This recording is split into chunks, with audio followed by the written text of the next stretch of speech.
کوئی بدعت والا معاملہ نہیں ہے، ہمارے سلف سے ثابت ہے، اور اس کے اوپر یعنی قرآن و سنت کے دلائل بھی موجود ہے۔ اسی کی آج کل ماڈرن فارم الیکٹرانک کاؤنٹر کی شکل میں بھی آ چکی ہوئی ہے، جی، اور بعض لوگ انگلیوں میں پڑھنے میں آسانی محسوس کرتے ہیں، یعنی آپ کی اپنی مرضی ہے، کسی کے اوپر فتویٰ نہ لگائیں، اس کا جواز موجود ہے۔ اور اہل حدیث کے ہاں بھی سارے علماء نہیں ہیں، چند تھوڑے سے ذرا جس کو کہتے ہیں نا ذرا ضدی ٹائپ کے لوگ ہیں، وہ اس حوالے سے اختلاف کرتے ہیں۔ آپ اگر سعودی عرب چلے جائیں تو وہاں پہ آپ کو مسجد نبوی شریف کے احاطے کے اندر اور حرم شریف کے احاطے میں آپ کو تسبیحیں بکتی ہوئی نظر آئیں گی۔ اگر وہ اس کو غلط سمجھتے ہوں نا تو وہ کبھی وہاں پہ بکنے نہ دیں۔ اور حیران کن بات یہ ہے کہ اس وقت چائنا جو ہے وہ ٹوپی اور تسبیح کی مد میں 4 ارب ڈالر کی تجارت کر رہا ہے سالانہ۔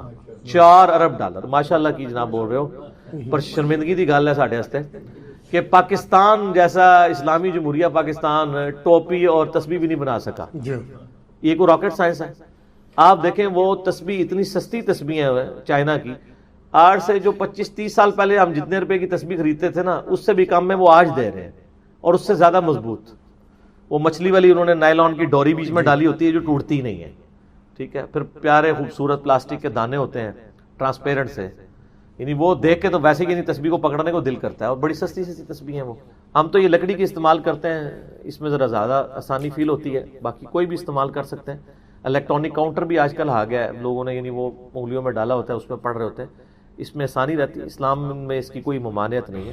کچھ اذکار ہے ہی ایسے ہیں کہ جو آپ الیکٹرانک کاؤنٹر یا تسبیح کے بغیر کرنا آپ کے لیے مشکل ہے، جیسے 100 کی تسبیحات ہیں، وہ بعض کا کنسنٹریشن کے ساتھ آپ انگلی پہ بیٹھ کے ایک دفعہ نہیں کر سکتے، سوائے جیسے تسبیحات فاطمہ ہیں جو ہر نماز کے بعد آپ نے 100 کا عدد پورا کرنے کے لیے 33 دفعہ سبحان اللہ، 33 دفعہ الحمدللہ، 34 دفعہ اللہ اکبر جو بخاری مسلم میں آتا ہے، یا ایک طریق میں صحیح مسلم کے آتا ہے کہ تینوں 33 دفعہ 99 ہو گیا، اور 100 کا عدد پورا کرنے کے لیے لا الہ الا اللہ وحدہ لا شریک لہ لہ الملک ولہ الحمد وہو علی کل شیء قدیر جو پڑھے گا تو اللہ تعالیٰ اس کے سارے گناہوں کو معاف کر دے گا، اگرچہ سمندر کی جھاگ کے برابر ہی کیوں نہ ہو۔ لیکن یہ گناہ صغیرہ ہوں گے، جو بڑے گناہ ہیں وہ توبہ سے معاف ہوتے ہیں۔ صغیرہ گناہ نیکیوں سے خود بخود دھلتے جاتے ہیں، نماز پڑھنے سے بھی دھل جاتے ہیں۔ جو بڑے بڑے گناہ ہیں ان کے لیے توبہ کرنا واجب ہے، اور اکثریت بڑے گناہوں کی ہے۔ آپ دیکھ لیں چوری، زنا، قتل، وعدہ خلافی، جھوٹ، یہ سب کے سب جو ہے یہ بڑی بڑی وعیدیں جن کے اوپر آئی ہیں، سب کے سب گناہ کبیر ہیں، وہ صرف توبہ سے معاف ہوں گے، وہ نیک اعمال کرنے سے معاف نہیں ہوتے آٹومیٹکلی۔ تو بہرحال یہ جو وظائف ہیں یہ تو کرنے آسان ہوتے ہیں، لیکن اب جس طرح آیا ہے صحیح بخاری مسلم میں کہ نبی علیہ السلام فرمایا جو 100 دفعہ صبح پڑھ لے سبحان اللہ وبحمدہ اور 100 دفعہ شام کو، تو قیامت الدین کوئی شخص اس سے بڑھ کے عمل میں نہیں آ سکتا سوائے اس کے جس نے اس سے بڑھ کر یہ وظیفے کو پڑھا ہو۔ اسی طرح کی فضیلت لا الہ الا اللہ وحدہ لا شریک لہ لہ الملک ولہ الحمد وہو علی کل شیء قدیر کے بارے میں بخاری مسلم میں آتی ہے۔ اب یہ جو وظیفہ ہے وحدہ لا شریک لہ والا، اس کو آپ 100 دفعہ پڑھنے کے لیے آپ کو ایک ٹائم چاہیے، اور انگلی پہ آپ پکڑ کے بیٹھے رہیں تو بندہ تھک ہی جاتا ہے، اس کی بجائے کاؤنٹر پہ کرنا یا تسبیح پہ کرنا آسان ہے۔ تو اسلام میں اس کی اجازت موجود ہے۔ ابو داؤد اور ترمذی کے اندر حدیث موجود ہے، نبی صلی اللہ علیہ وآلہ وسلم نے فرمایا کہ انگلیوں پر پڑھا کرو، ہاتھوں کی انگلیاں تمہاری ذکر کی گواہی دے گی قیامت والے دن، ان کو بلوایا جائے گا۔ اس حوالے سے انگلیوں پہ پڑھنا یعنی ایک افضل عمل ہے کہ انگلیوں پہ گواہی دی جائے گی، لیکن اس سے یہ بھی بات ثابت ہوئی کہ پھر دونوں ہاتھوں کی انگلیوں پہ پڑھے نا۔ میں کیا صرف یہ چاہتا ہوں کہ میرا دایاں ہاتھ ہی گواہی دے، بایاں بھی دے، رفع الیدین بھی میں دونوں ہاتھوں سے ہی کرتا ہوں نا، صرف دایاں ہاتھ سے تو نہیں کرتا۔ اور یہ کوئی ناپسندیدہ کام تو ہے نہیں ہے، جو احادیث آتی ہے کہ نبی علیہ السلام پسندیدہ کام دائیں طرف سے مطلب فرماتے تھے، تو ذکر کرنا تو پسندیدہ کام ہی ہے نا، دائیں سے بھی کریں بائیں سے بھی کریں۔ وہ کہتے ہیں جی دائیں پہ ہونا چاہیے، صحیح بخاری میں حدیث ہے نبی علیہ السلام کرتا جب پہنتے تھے تو دائیں طرف سے شروع کرتے تھے، تو پھر بائیں طرف کی آستین نہیں پہنتے تھے، صرف دائیں پہنتے تھے؟ بھائی بھی پہنتے تھے نا، وہ شروع دائیں سے کرتے تھے نا۔ تو آپ بھی تسبیحات دائیں ہاتھ سے شروع کریں بائیں پہ ختم کریں۔ ہم نے تو دیکھا ہے اس میں ذرا آسانی رہتی ہے آپ کو یاد رکھنے میں، جب دائیں سے شروع کر کے بائیں پہ ختم کرتے ہیں۔ بعض اوقات انسان کو ایمبیگوس بھی ہو جاتا ہے معاملہ جب آپ ایک ہاتھ پہ ہی 2 دفعہ کر رہے ہوتے ہیں۔ تو بعض اس وظیفے کو بھی جو تسبیحات فاطمہ سلام اللہ علیہا ہے اس کو بھی تسبیح پہ شمار کر لیتے ہیں الیکٹرانک کاؤنٹر پہ، بالکل ٹھیک ہے، اس کے اندر کوئی حرج نہیں ہے، آپ کر سکتے ہیں جو آپ کو آسانی ہے۔ زُيِّنَ لِلنَّاسِ حُبُّ الشَّهَوَاتِ مِنَ النِّسَاءِ، آراستہ کر دی گئی ہے لوگوں کے لیے خواہشات کی محبت عورتوں میں، اور پھر آنورڈ 5 مزید چیزیں اللہ تعالیٰ نے گنوائی ہیں، لیکن ٹاپ آف دا لسٹ جس چیز کو ڈسکس کیا وہ عورت کی آزمائش ہے، یا عربی میں ہم اسے کہتے ہیں فتنہ۔ ایک فتنہ وہ ہے جو پنجابی میں استعمال ہوتا ہے، وہ ڈیفرنٹ ہے۔ یہ ہے ٹیسٹ، آزمائش، جس کے ذریعے اللہ تعالیٰ آزماتا ہے۔ تو آپ دیکھ لیں کہ یہ جو 6 چیزیں اللہ تعالیٰ نے اس آیت مبارکہ سورہ آل عمران کی آیت نمبر 14 میں گنوائی ہیں، اس میں پہلے نمبر پہ عورت کے فتنے کا، اس کی آزمائش کا ذکر کیا ہے۔ پھر اس کے بعد بیٹے، اس کے بعد پھر سونا اور چاندی کے جو جوڑے ہوئے خزانے، یعنی کرنسی آج کی ماڈرن فارم، اس کے بعد نشان لگے ہوئے گھوڑے، آج کی ماڈرن فارم مہنگی مہنگی گاڑیاں، اس کے بعد پھر چوپائے اور کھیتی، آج کل کے آپ پلاٹ سمجھ لیں، چاہے وہ زرعی اراضی ہو یا دوسری ہو، اور مال مویشی تو ہم ویسے ہی ایک ٹرم کے طور پہ استعمال بھی ہوتا ہے۔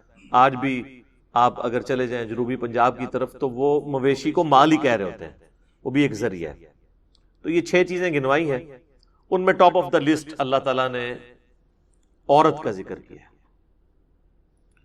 اس میں کوئی شک نہیں ہے کہ عورت کی جو آزمائش ہے یہ اس دنیا کی بڑی آزمائشوں میں سے ایک آزمائش ہے۔ صحیح مسلم میں حدیث ہے کہ اللہ کے محبوب صلی اللہ علیہ وآلہ وسلم نے فرمایا کہ اللہ تعالیٰ نے جنت کو ناگوار چیزوں سے ڈھانپ رکھا ہے، یعنی ہر وہ چیز جو دنیا میں مشکل ہے نا، وہ جنت کی طرف لے جانے والی چیز ہے، جو انسان کی طبیعت کے اوپر ناگوار ہے۔ ظاہر ہے نمازوں کی مشقت، روزوں کی مشقت، حلال اور حرام میں فرق کرنے کی مشقت، آنکھوں کی حفاظت کی مشقت، پیٹ کی حفاظت کی مشقت، ہاتھوں کی حفاظت کی مشقت، زبان کی حفاظت کی مشقت، یہ تمام ناگوار چیزیں ہیں۔ یعنی ہر وہ چیز جو دنیا میں کرنے سے اللہ تعالیٰ نے منع فرمایا ہے، اس کی اٹریکشن چونکہ دل کے اندر ڈال دی ہے، لہٰذا اس چیز سے رکنا یہ ناگوار چیز ہے۔ تو مسلم شریف کی حدیث کے الفاظ ہیں کہ اللہ تعالیٰ نے جنت کو ناگوار چیزوں سے ڈھانپ رکھا ہے اور جہنم کو خوشنما چیزوں سے ڈھانپ رکھا ہے۔ یعنی جہنم کے اوپر جس کو ہم کہتے ہیں نا کہ اڑنگا لگایا ہوا ہے کہ کوئی بھی پاس سے بھی گزرے گا اس کی طرف اٹریکٹ ہو جائے گا۔ دنیا میں ہر وہ چیز جو خوشنما دکھتی ہے، جس کی طرف دل اٹریکٹ ہوتا ہے اور اس کو کرنا بھی آسان ہو جاتا ہے۔ ظاہر برائی کو کرنا دنیا میں آسان ہے ایز کمپیئر ٹو نیکی کرنے کے، تو وہ تمام کی تمام خوشنما چیزیں بظاہر خوشنما ہیں لیکن وہ جہنم کی طرف لے جانے والے۔ اسی کی ایکسپلینیشن اس حدیث میں ہے جو سنن ابی داؤد، جامع ترمذی، سنن نسائی، ابن ماجہ میں موجود ہے کہ جب اللہ تعالیٰ نے جنت کو پیدا فرمایا تو حضرت جبرائیل علیہ السلام سے کہا کہ جائیں اور جنت دیکھ کر آئیں۔ تو جب واپس آئے تو اللہ نے پوچھا کیسا پایا، تو انہوں نے کہا یا اللہ کمال جگہ تو نے بنائی ہے، مجھے نہیں لگتا کہ کوئی شخص تن من دھن نہ لگا دے اس جنت میں پہنچنے کے لیے، یہ تو ساری جنت میں پہنچ جائیں گے، جگہ ہی ایسی ہے۔ اللہ تعالیٰ نے پھر جنت کو ناگوار چیزوں سے ڈھانپ دیا اور پھر کہا کہ اب جا کے جنت کو دیکھو۔ جنت کو جب جبرائیل علیہ السلام نے دیکھا تو انہوں نے کہا یا اللہ مجھے نہیں لگتا کہ اب کوئی شخص جنت میں جانے میں کامیاب ہوگا، کیونکہ تو نے اس میں ہرڈلز ہی اتنی ڈال دی ہیں کہ جنت تک پہنچنے کے لیے وہ تمام آبسٹیکلز عبور کرنی پڑے گی۔ پھر اللہ نے کہا جا کے ذرا جہنم کو وزٹ کرو، واپس آئے، کہا یا اللہ توبہ توبہ، یہ تو بڑی سختی کی جگہ ہے، کوئی شخص بھی کوئی ایسا عمل کرنے کی کوشش نہیں کرے گا کہ وہ اس تک پہنچ جائے۔ پھر اللہ تعالیٰ نے جہنم کو خوشنما چیزوں سے ڈھانپ دیا اور پھر فرمایا کہ جاؤ اب جا کے جہنم وزٹ کرو۔ وہ جب وزٹ کر کے آئے تو انہوں نے کہا یا اللہ مجھے نہیں لگتا کہ کوئی بندہ جہنم میں جانے سے بچ سکے گا، کیونکہ اٹریکشن ہی اتنی رکھی ہے تو نے، جہنم کے اندر نہیں، جہنم کے باہر، جس کو پنجابی سے کہنا ہے کڑگا لگیا ہوا ہے شکار کرنے کے لیے۔ اسی آزمائش کے اوپر تو پھر جنت ہے. تو وہ جو خوشنما چیزیں جنہوں نے جہنم کو ڈھانپ رکھا ہے، ان میں سے پہلی چیز عورت کا فتنہ ہے. صحیح مسلم میں حدیث ہے، نبی صلی اللہ علیہ وآلہ وسلم نے فرمایا کہ دنیا متاع ہے، برتنے کی جگہ ہے، اور سب سے بہترین متاع نیک بیوی ہے. دوسری طرف یہ بھی اسپیکٹ ہے کہ نیک بیوی جنت تک پہنچنے کا ذریعہ بن سکتی ہے. عورت آزمائش ضرور ہے، لیکن اگر نیک عورت ہوگی، نیک بیوی ہوگی، تو دنیا میں اس سے بہترین برتنے کی کوئی چیز نہیں ہے. دنیا میں بھی نفع اور آخرت میں جانے کا، جنت میں جانے کا سبب بھی. ایک اور حدیث ہے بخاری اور مسلم دونوں میں، نبی صلی اللہ علیہ وآلہ وسلم نے فرمایا، میں اپنے بعد تمہارے لیے عورت سے بڑا کوئی فتنہ شمار نہیں کرتا. یہ آپ علیہ السلام نے اپنے وفات کے دنوں میں وصیتیں کرتے ہوئے فرمایا کہ میرے بعد سب سے بڑی آزمائش جو تم پہ ہے وہ عورت کے فتنے کی شکل میں آئے گی. اب عورت کا فتنہ ایک تو سیکس کے پوائنٹ آف ویو سے بھی ہو سکتا ہے، اور ایک اس پوائنٹ آف ویو سے کہ کوئی شخص اپنی بیوی کی محبت کے اندر جو جائز ہے ایکسٹریم رویے اڈاپٹ کرے کہ اللہ کی حدوں کو توڑ دے، یا بیویوں کے ساتھ حسن سلوک نہ کرے اور ان کے جو جائز حقوق ہیں ان کو نہ دے، اور اس کے سبب اللہ تعالیٰ کے وہ عذاب کا مستحق ہو جائے. دونوں صورتوں میں عورت آزمائش ہے. ایک اور حدیث ہے بخاری اور مسلم میں، تیسری حدیث. یہ آلموسٹ 12 احادیث ہیں جو میں اس میں کور کروں گا. تیسری حدیث بخاری اور مسلم دونوں میں موجود ہے. دو تو میں چونکہ تمہیدن بیان کر چکا ہوں، یہ 10 احادیث ہیں کنسیکٹیو، کہ نبی صلی اللہ علیہ وآلہ وسلم نے فرمایا کہ عورتوں کے پاس جانے سے بچو، یعنی ان عورتوں سے مراد غیر محرم عورتیں. تو صحابہ نے پوچھا کہ دیور کے بارے میں آپ کا کیا پوائنٹ آف ویو ہے؟ تو آپ نے فرمایا دیور تو موت ہے، یعنی سب سے زیادہ پردے کا اہتمام دیور سے کرنے کی ضرورت ہے. اور ظاہر ہے ایک گھر کے اندر تو فزیکل پردہ مشکل ہے، بہتر تو یہ کہ الگ گھر ہو، تو وہاں پھر نگاہوں کا پردہ ہوگا، نگاہ جھکا کر بات کرنا، جسے غض بصر کہا جاتا ہے عربی میں. سورۃ النور کے اندر اس کی تلقین ہے. اس کانٹیکسٹ میں میں نے دو ڈیٹیل لیکچر دیے ہیں. مسئلہ نمبر 161A غض بصر سے متعلق 17 صحیح الاسناد حدیث، اور اسی کا پارٹ B تھا 161B مسئلہ عورتوں کے حجاب اور پردے سے متعلق. چوتھی حدیث جامعہ ترمذی میں ہے کہ نبی صلی اللہ علیہ وآلہ وسلم نے فرمایا کہ جب کوئی دو مرد و عورت کسی جگہ الگ ہوتے ہیں، اب ظاہر ہے اس سے مراد میاں بیوی نہیں، جو نامحرم رشتہ ہے، تو تیسرا ان میں شیطان ہوتا ہے. تو یہ جو لوگ کہتے ہیں نا جی ہماری محبت بڑی پاکیزہ محبت ہے، اور ہر بندے نے پاکیزگی کی لمٹس بھی اپنی رکھی ہوئی ہیں. کوئی شخص صرف فون پہ بات کرنے کو پاکیزہ محبت سمجھتا ہے، کوئی ہاتھ لگانے کو پاکیزہ محبت سمجھتا ہے، کوئی ایک سٹیپ اس سے آگے جانے کو پاکیزہ محبت سمجھتا ہے، اور اس سے آگے جانے کو وہ گناہ شمار کرتا ہے. حالانکہ اسلام میں نامحرم مرد و عورت کا کوئی اس اعتبار سے رشتہ نہیں ہے. حتیٰ کہ یہ جو منگیتر والا کانسیپٹ ہے نا، یہ بھی غلط ہے. منگیتر بھی آپس میں نامحرم ہے جب تک کہ نکاح نہ ہو جائے. آفیشیل بانڈنگ جو شریعت میں ہے وہ نکاح کا بانڈ ہے. تو بہتر یہ کہ یہ منگنی کرنے کی بجائے نا نکاح ڈائریکٹ کرنا چاہیے. اس کے بعد اگر مرد و عورت آپس میں فون کے اوپر رابطہ رکھنا چاہتے ہیں تو وہ ضرور رکھیں، لیکن فون تک ہی، اس سے آگے نہیں. کیونکہ نکاح کے بعد جب تک رخصتی نہ ہو تو مرد و عورت آپس میں کوئی بھی کسی قسم کا تعلق قائم نہیں کر سکتے، ورنہ تو یہ معاشرے کی جڑیں ہی پھر کٹ جائیں گی. اور اس قسم کے کیسز پھر سامنے آتے ہیں اور وہ آپ جوڈیشری میں بھی پروف نہیں کر سکتے، اور پھر معاملات کہاں سے کہاں بگڑ جاتے ہیں. لہٰذا یہ کہنا کہ جی نکاح ہو گیا تو اب ہر طرح کا تعلق جائز ہو گیا، نہیں. جب تک رخصتی نہ ہو نکاح کے بعد والے تعلقات اس کے لیے جائز نہیں ہوں گے.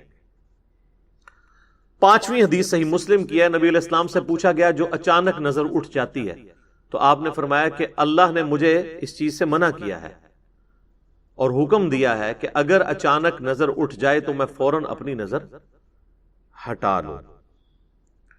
تو یعنی وہ نظر آپ نے یہ نہیں ہے کہ گھر چھوڑ کے آنا ہے ایک نظر کے اندر، کہتا نہیں پہلی نظر معاف ہے. پہلی نظر سے مراد دیکھنا نہیں ہے، پہلی نظر سے مراد ہے کسی شخص کا نامحرم کے بارے میں اس کو یہ پتہ چل جانا، تو پہلی نظر اس کی ہو گئی. اب جان بوجھ کے چاہے وہ پہلی نظر بھی ڈالے گا تو اس کی دوسری شمار ہوگی.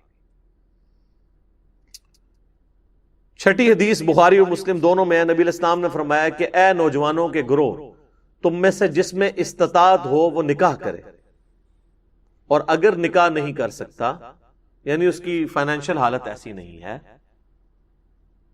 تو وہ پھر روزے رکھ کے اپنی شہوت کو ٹھنڈا کرے. اور اس میں الفاظ ہیں نکاح کرو. نکاح کرنا تمہاری عفت اور عصمت کی حفاظت اور شرمگاہ کی حفاظت کا ذریعہ ہے، اور یہ نگاہیں نیچی رکھنے کا ذریعہ ہے. اب یہ بھی ایک تلخ حقیقت ہے کہ ہمارے معاشرے میں نکاح کی سرمنی اور شادی کی سرمنی اتنی مشکل کر دی گئی ہے کہ جو لوگ فائنینشلی افورڈ بھی کر رہے ہوتے ہیں پھر بھی حالات و واقعات ان کے لیے ایسے نہیں بن پاتے کہ وہ شادی کر سکیں. اور دوسری طرف یہ بھی ایکسٹریم ہے کہ ایک شخص فیملی کو سپورٹ کر ہی نہیں سکتا اور آپ زبردستی اس کی شادی کروا دیں کہ جی یہ بعد میں بندے کا پتر بن جائے گا. الٹا آپ دو خاندانوں میں لڑائیاں ڈلوا دیں گے. تو یہ بھی کوئی اپروچ نہیں ہے. اور اس حدیث میں جو استطاعت ہے اس سے مراد اس کی سیکچول استطاعت نہیں ہے بلکہ فائنینشیل استطاعت کا ذکر ہے کہ فائنینشلی اگر وہ استطاعت رکھتا ہے تو وہ نکاح کرے گا. ورنہ یہ تو نہ ہوتا کہ جس کی استطاعت نہیں ہے تو وہ روزے رکھے. اگر اس سے مراد وہ سیکچول چیز ہوتی پھر تو روزے بھی رکھنے کی ضرورت نہیں تھی اس کو. تو اس سے مراد وہی چیز ہے. اس میں اکثر وہ مشہور کیا جی غریب آدمی آیا حضور نے کہا شادی کر لو، اور غریب ہو گیا، کہا دوسری کر لو، اور غریب ہو گیا، تیسری کر لو، چوتھی کر لو، پھر وہ امیر ہو گیا. سر اس طرح نہیں کوئی امیر ہوتا، بیڑا گرک کیتا ہے. یہ بالکل جھوٹی روایتیں ہیں. یہ میرا خیال ہے کنواروں نے گھڑی ہوئی ہے. ان روایتوں سے پھر بھی شادی نہیں ہونے کی جن کی نہیں ہونی. اچھا، 7ویں حدیث ہے صحیح بخاری میں. آپ صلی اللہ علیہ وآلہ وسلم نے فرمایا جو شخص مجھے اپنی زبان اور شرمگاہ کی حفاظت کی ذمہ داری دے دے میں اسے جنت کی گارنٹی دیتا ہوں. اب یہ دو چیزیں جو ہے نا یہ بہت کریٹیکل ہیں، زبان اور شرمگاہ کا معاملہ. 8ویں حدیث صحیح مسلم میں ہے. نبی صلی اللہ علیہ وآلہ وسلم نے فرمایا یہ دنیا بڑی میٹھی ہے، سرسبز و شاداب ہے، اور اللہ نے دنیا میں تمہیں اپنا خلیفہ بنایا ہے. اب وہ یہ دیکھے گا کہ تم کیسے اعمال کرتے ہو. اور پھر آپ علیہ السلام نے فرمایا کہ تم دنیا اور عورت کے فتنے سے بچنا. دو چیزیں فرمائی، دنیا کی محبت، اس کی دولت کی محبت، اور عورت کی. یہ کیسی کنکلوڈنگ گفتگو ہے کہ اللہ نے تمہاری آزمائش ان دو چیزوں میں رکھ دی ہے، عورت اور مال. باقی آپ جتنے بھی دیکھیں گے وہ اسی کی کرولریز ہوں گی. اچھی گاڑی مال کی کرولری ہے، زیادہ پلاٹس مال کی کرولری ہے. تو دنیا کی محبت، اس کے مال کی محبت اور عورت سے بچنا. اللہم انی اعوذ بک من فتنۃ النساء، اللہم انی اعوذ بک من فتنۃ الدنیا وعذاب الآخرہ، آمین ثم آمین.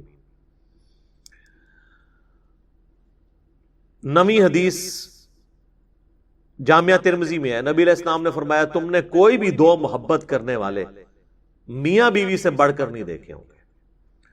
یعنی یہ حقیقت بات ہے، دنیا میں جو اللہ نے محبت میاں بیوی کے درمیان رکھی ہے نا، اس طرح کی ایکسٹریم محبت اور کلوزنس کسی بھی اور رشتے کے اندر نہیں ہے. اسلام میں خاندان کی اکائی ہی میاں بیوی ہے. ویسے انڈیا پاکستان میں تو ماں باپ کو ذرا اوپر کا درجہ دیا جاتا ہے، وہ جس لیول پہ درجہ ہے وہ اپنی جگہ ہے، لیکن جو بیسک یونٹ ہے نا خاندان کا وہ میاں بیوی کا رشتہ ہے. اسی لیے تو مسلم شریف میں آتا ہے نا کہ شیطان کا تخت پانیوں پہ لگا ہوا ہے. جو آج کل کے ماڈرن سکالرز کا موقف ہے، ہو سکتا ہے یہ برمودا ٹرائنگل پہ ہی شیطان کا تخت لگا ہو، اور وہ شام کے وقت اپنے سارے چیلوں سے رپورٹ لیتا ہے. تو ہر اس کا چیلا آ کے مختلف قسم کے گناہ گنواتا ہے کہ آج میں نے فلاں سے فلاں کروائی، فلاں سے فلاں گناہ کروایا. ایک چیلا آ کے کہتا ہے آج میں نے میاں بیوی کے درمیان علیحدگی کروا دی ہے. تو شیطان کسی سے خوش نہیں ہوتا، اس سے خوش ہوتا ہے اور اسے گلے لگا کے ملتا ہے کہ اصل کام تو نے کیا ہے. کیونکہ میاں بیوی کے درمیان جدائی ہو گئی تو اولاد تو ویسے ہی گئی، معاشرے کے لیے ناسور بن گئی اولاد بھی، اور بعض اوقات ایسی عورتیں یا ایسے مرد بھی ناسور معاشرے کے لیے بن جاتے ہیں اگر دوبارہ ان کا پیچ اپ نہ کہیں پہ ہو سکے. تو تم نے کوئی بھی محبت کرنے والے میاں بیوی سے بڑھ کے نہیں دیکھے ہوں گے. 10ویں حدیث صحیح مسلم میں ہے، نبی صلی اللہ علیہ وآلہ وسلم نے فرمایا سبحان اللہ کہنا بھی صدقہ ہے، الحمدللہ کہنا بھی صدقہ ہے. یہ صدقہ پنجابی والا نہیں، عربی میں صدقہ کہتے ہیں نیکی کے کام کو. اللہ اکبر کہنا بھی صدقہ ہے، لا الہ الا اللہ کہنا بھی صدقہ ہے، اور راستے سے تکلیف دہ چیز کو دور کر دینا بھی صدقہ ہے. امر بالمعروف ونہی عن المنکر، لوگوں کو نیکی کا حکم دینا اور برائی سے روکنا، یہ بھی صدقہ ہے. حتیٰ کہ تمہارا اپنی بیویوں کے ساتھ ازدواجی تعلق قائم کرنا بھی صدقہ ہے. باقی ساری باتیں تو صحابہ کو سمجھ آ گئی.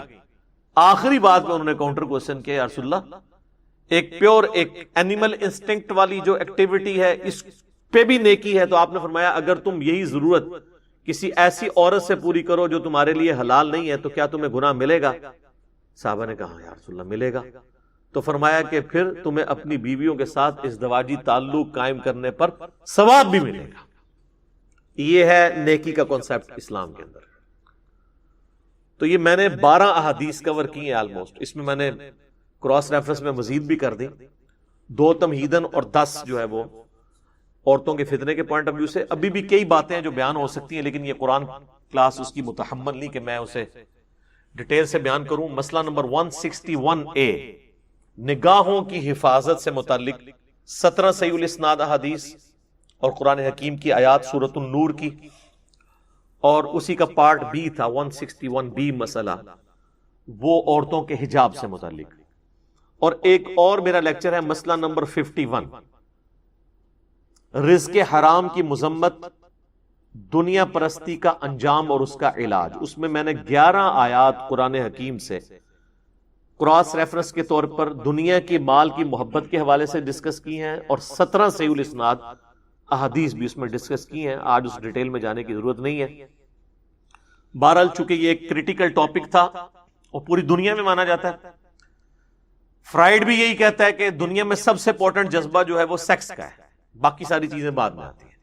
اور دیکھیں کسی حد تک قرآن نے اس کی بات سپورٹ کی ہے، یا آپ کہہ لیں گے اس نے قرآن کی بات کو سپورٹ کیا ہے، ظاہر ہے وہ تو بعد میں آیا ہے. اب آ جائیں ان آیات کی طرف واپس، اس آیت کی طرف، سورہ آل عمران آیت نمبر 14. زُيِّنَ لِلنَّاسِ،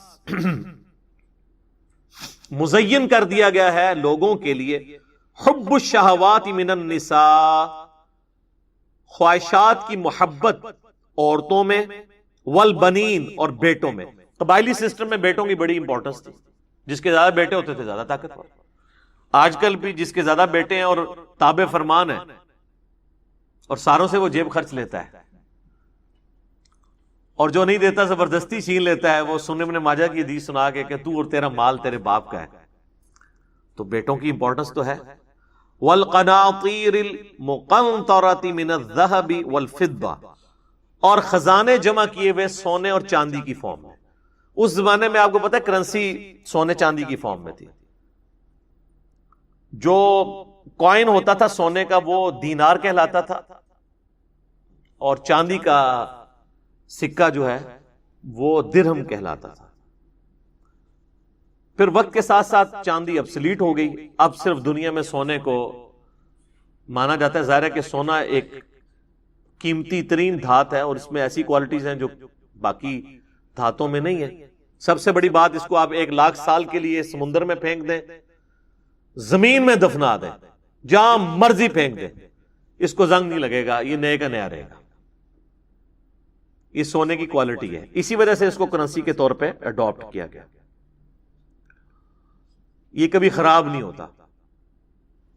آج بھی آپ دیکھ لیں کہ آپ کے کرنسی نوٹ بھی ہیں، ان کے ایکویلنٹ اسٹیٹ بینک کے پاس سونا ہوتا ہے، اس لیے نوٹ پہ لکھا ہوتا ہے حامل حاضہ کو مطالبہ پر ادا کرے گا، یعنی جو اس نوٹ کو پوزیس کیے ہوئے ہے اس کو اسٹیٹ بینک آف پاکستان مطالبے کے اوپر سونا ادا کرے گا، جس اصل ورتھ تو سونا ہے نا، ورنہ تو ایک کرنسی تو ایک کاغذ کا نوٹ ہی ہے نا، اس کی تو کوئی اہمیت نہیں ہے۔ پرانے زمانے میں اس کی انٹرنسک ویلیو سکے کی اور فیس ویلیو ایک ہی ہوتی تھی، دنیا میں کہیں بھی سکہ لے جائیں ایکسپٹ ہوتا تھا، کرنسی والا صاف نہیں تھا۔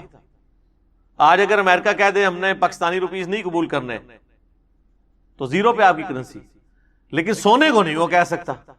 اگر آپ کے پاس سونا موجود ہے تو آپ کہیں بھی چلے جائیں، اس کی ورتھ ہے، تو وہ اس کے اوپر جو ویلیو لکھی ہوتی تھی سکے کے اوپر، وہی اس میں انٹرنسک چھپی بھی ویلیو بھی وہی ہوتی تھی جو فیس ویلیو۔ آج کے نوٹ کی صرف فیس ویلیو ہے، اس کی جو انٹرنسک ویلیو ہے نا وہ اسٹیٹ بینک کے پاس ہے، وہ بھی پاکستان کا اسٹیٹ بینک ہی آپ کو دے گا اگر ہوئے اس کے پاس تو یہ گولڈ کے اوپر بھی میرا ایک کلپ ہے، آپ دیکھیں یوٹیوب پہ۔ اکثر لوگ پوچھتے ہیں جی 40 سال پہلے قرضہ لیا تھا تو اب کس ریٹ پہ واپس کریں؟ بھائی آج کے ریٹ پہ واپس کریں، کیونکہ 40 سال پہلے اگر سونے کے سکے کسی سے آپ نے لیے ہوتے تو آج پھر سونے کے سکے ہی واپس کرنے تھے نا۔ یہ تو پاکستان کی ویلیو جو ہے وہ نوٹ کی گرتی جاتی ہے نا، تو کسی کو آپ سزا کیوں دیتے ہیں؟ تو آپ کلپ دیکھ لیں۔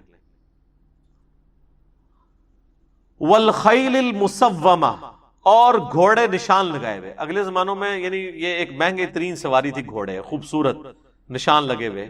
آج کل آپ سمجھ لیں ایک گاڑیاں بہترین قسم کی۔ والانعام، اور چوپائے۔ خیر یہ مویشی تو آج بھی اسی طریقے سے اہم ہے۔ آپ یہ بڑے بڑے لینڈ لارڈز کو دیکھیں، 3-3 4-4 ہزار بھینسیں پالی ہوتی ہیں، تو وہ آپ کو پتا ہے 3-4 ہزار ایک بھینس جو ہے نا اچھی دودھ دینے والی، اس کی قیمت آلموسٹ 5 لاکھ ہے۔ 3-4 ہزار اگر کسی کے پاس بھینسیں ہیں نا، جو اس کی دودھ کی کمائی ہے وہ کروڑوں میں بنتی ہے پر منتھ، لاکھوں میں نہیں۔ تو یہ آپ دیکھ لیں کئی پولیٹیشنز ہیں انہوں نے اتنی بھینسیں رکھی ہوئی ہیں۔ لوگ سمجھ ہوتے ہیں یہ مطلب یہ بھینسوں کو کھلا پلا رہے ہیں تو مطلب انہوں نے ترس کھایا ہوا ہے بھینسوں کے اوپر۔ عام آدمی تو بیچارہ یہی دیکھتا ہے نا کتنا دودھ بیچ دیتے ہوں گے، آپ کو اندازہ نہیں ہے۔ تو آج بھی مویشیوں کی اہمیت ویسے ہی ہے پوری دنیا کے اندر۔ والحرث، اور کھیتی۔ آپ ابھی بھی سندھ میں ایسے وڈیرے دیکھیں گے 2-2 3-3 گھنٹے ٹرین چلتی رہتی ہے، ان کی زمینیں ختم نہیں ہوتی۔ اسی طریقے سے کئی ہمارے ریاستی اداروں کے لوگ ہیں، وہ ان کو ریٹائرمنٹ کے اوپر زرعی اراضیاں ملتی ہیں بڑی بڑی، اور وہ ظاہر کمائی کا ذریعہ ہے، مربے ملتے ہیں، ان کے اوپر جو محنت ہوتی ہے وہ انہوں نے کرائے پہ دیے ہوتے ہیں، ان کو انکم آ رہی ہوتی ہے وہاں سے۔ تو یہ آج بھی اس کی اہمیت اپنی جگہ ہے۔ بلکہ دنیا میں ٹیکنالوجی سے جو کھانے والے ملک ہیں نا، وہ تو ٹیکنالوجی کے اوپر ڈیپینڈنٹ ہے۔ آج اگر ٹیکنالوجی ایبسلیٹ ہوتی ہے کہ کوئی اور ایشو بنتا ہے تو دنیا میں سروائیو تو وہی ملک کریں گے جن کی زمین اگاتی ہے۔ اسی لیے آپ دیکھتے ہیں کہ دنیا کی آبادی جو ہے نا وہ اس کا میجارٹی پورشن سب کانٹیننٹ اور اس ایریے میں، کیونکہ صدیوں سے لوگوں نے لرن کیا یہاں پہ زمین اگاتی ہے۔ پوری دنیا سے لوگ ہجرت کر کے یہاں پہ شفٹ ہوئے۔ امریکہ تو بہت بعد میں دریافت ہوا ہے نا، اس کے بعد اگر کوئی جگہ ہے تو وہ امریکہ ہے جہاں پہ ہر طرح کا موسم ہے، زمین بھی زرخیز ہے۔ لیکن سونے کی چڑیا اس وقت بھی یہی علاقہ ہے۔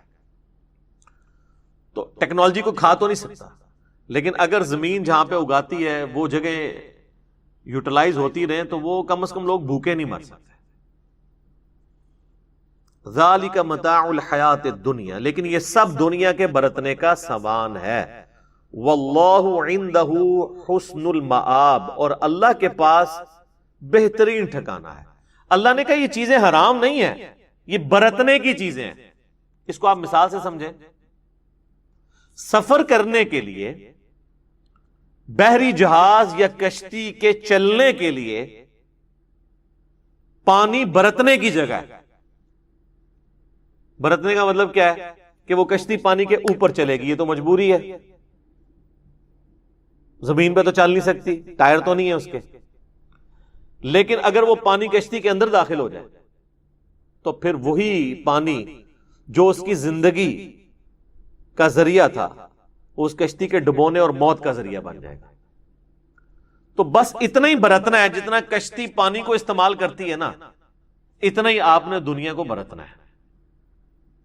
اس کو مزید آسان مثال سے سمجھیں، ٹوائلٹ انسان کی رفع حاجت کو پورا کرنے کے لیے، ایک بیسک ہیومن نیڈ کو پورا کرنے کے لیے، لیکن اگر کوئی شخص ہر وقت ٹوائلٹ میں ہی بیٹھا ہے تو اسے کون عقل مند سمجھے گا؟ ضرورت کے لیے جاتے ہیں اور فوراً واپس۔ تو دنیا میں بھی ہر چیز جو ضرورت والی ہے اس کو بس اتنے ہی استعمال کرنا ہے جتنی ضرورت ہے، متاع، برتنے کی چیز۔ اور پھر اللہ نے کہا کہ اللہ کے پاس اس سے بہتر ٹھکانہ ہے جنت، اور وہ واقعی بہتر ہے اس اعتبار سے کہ دنیا کی برتنے کی چیزوں کے ساتھ جتنی کمزوریاں لگی ہوئی ہیں نا، ان میں سے کوئی کمزوری اس کے اندر نہیں ہے۔ دنیا میں آپ تھوڑا سا کھا لیں پیٹ خراب ہو جاتا ہے، اس کے بعد حاجت کے لیے بھی جانا پڑتا ہے۔ جنت میں بخاری مسلم میں آتا ہے کہ جتنا مرضی کھائیں ایک خوشبودار ڈکار آئے گی، ڈکار بھی خوشبودار، اور ہر چیز ہضم، کوئی ٹوائلٹ جانے کی ضرورت نہیں۔ دنیا کا سب سے بڑا المیہ یہ ہے کہ یہ ختم ہو جانے والی ہے، یا آپ سے چھن جائے گی یا آپ مر جائیں گے۔ آخرت میں دونوں چیزیں نہیں ہیں۔ جو جنت میں ایک دفعہ جائے گا وہ نکالا نہیں جائے گا۔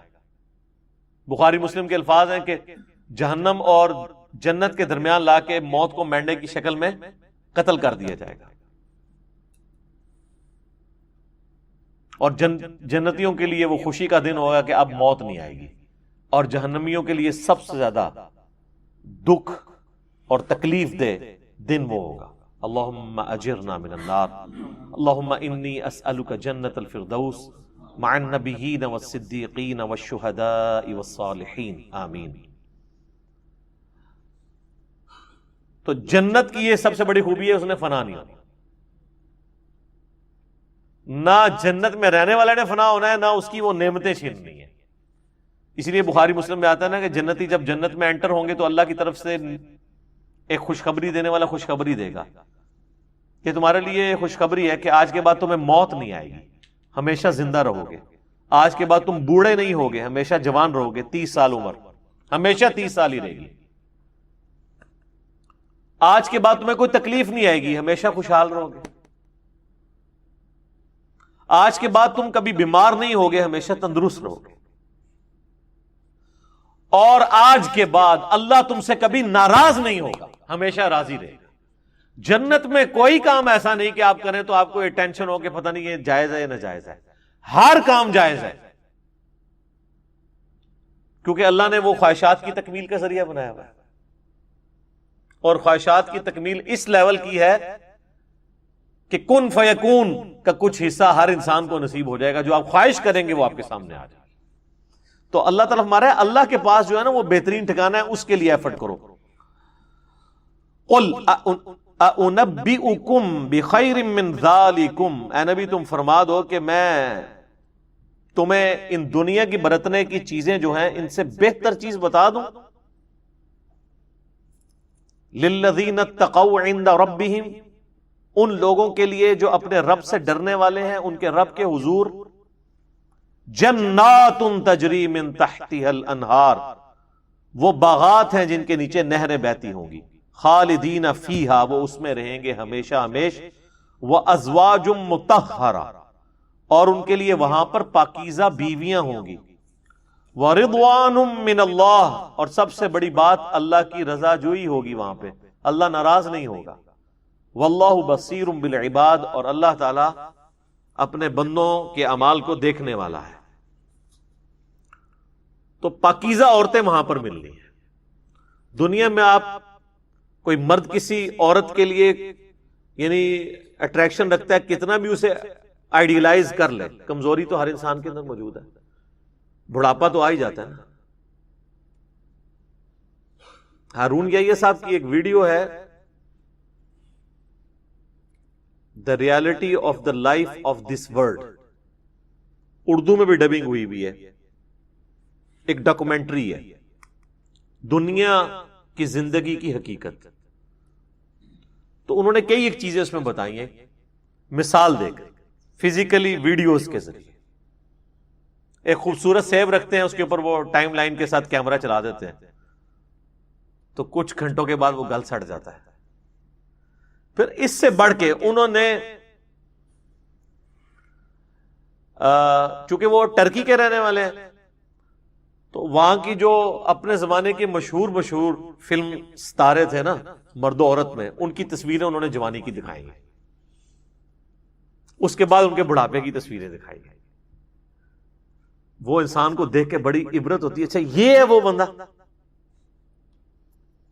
تو دنیا میں ہر چیز کو زوال آنے والا ہے، آخرت میں کسی چیز کو زوال نہیں ہے. عیب جس چیز کا نام ہے نا وہ آخرت کی کسی نعمت میں نہیں ہے. انسان کا سب سے بڑا عیب کیا ہے؟ موت. اگر میں مروں نہ، مجھے کوئی تکلیف نہ آئے، میں بوڑھا نہ ہوں، مجھے پریشانی نہ آئے، تو اللہ میری ضرورت نہیں رہتا. اللہ ہماری ضرورت انہی چیزوں کی وجہ سے ہے نا. پھر اللہ کو کس نے یاد کرنا ہے؟ یہ صرف کہانیاں ہی ہیں جناب. میں اللہ کی محبت میں عبادت کرتا ہوں. کہانیاں ویسے اچھی لگتی ہیں یہ بیان کرنے میں، اور یہ جو لوگ بیان کر رہے ہوتے ہیں نا، جن لوگوں کے بارے میں بھی اور خود بھی، ان کا آپ کردار دیکھیں نا تو پھر آپ کو پتہ چل جائے کتنے کمیٹڈ لوگ ہیں. سب سے بڑی بات، وہ دین کی بات بتانے کے لیے ٹی وی پہ پیسے لے کے آئے ہوئے ہوتے ہیں. سب سے پہلے تو اللہ کی محبت یہ وہ اظہار کر رہے ہوتے ہیں، ٹھیک ہے نا، آپ کو کہانیاں کرواتے ہیں. تو اللہ کو اس چیز کا پتہ تھا کہ اللہ تبارک و تعالیٰ نے انسان کو چونکہ بنایا ایسے ہے، انسان کی انسٹنکٹ ایسی ہے. فرشتوں کے بارے میں یہ آپ کہہ سکتے ہیں جن کے ساتھ شہوات نہیں جڑی ہوئی، یہ والی دنیا کی محبت ہے. انسان کو جب اللہ نے بنایا ہی اس فریم آف ریفرنس کے